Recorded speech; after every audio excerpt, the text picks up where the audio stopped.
This is Arvin Vora, founder of Vora Method and author of How to Get into an Ivy League College.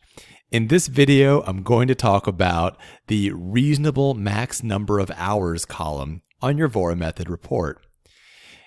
These numbers tell you the longest it should ever realistically take a student to do a particular worksheet. If it takes longer than this, then either you're dealing with a very major cognitive type issue, or much more likely the student is either distracted or unfocused or something during class. And that's going to be a very important thing for you to know.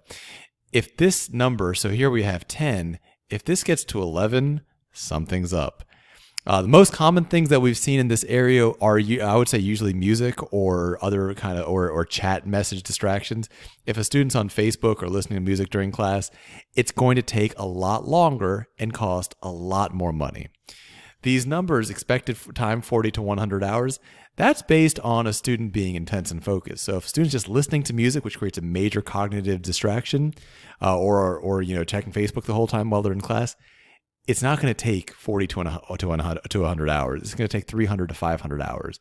And you can obviously see that that's going to cost much, much more. So that's why we have these numbers in here.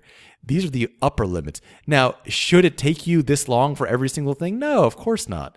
These are the upper maximum limits of how long it should take, not the average length of time that this will take. So this, if it goes on to this level, it's gone on too long. Now, if you look at these numbers added up, you'll notice something, that they don't add up to 100.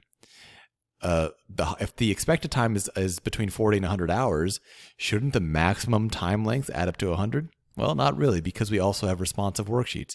Most people in math end up doing quite a few responsive worksheets.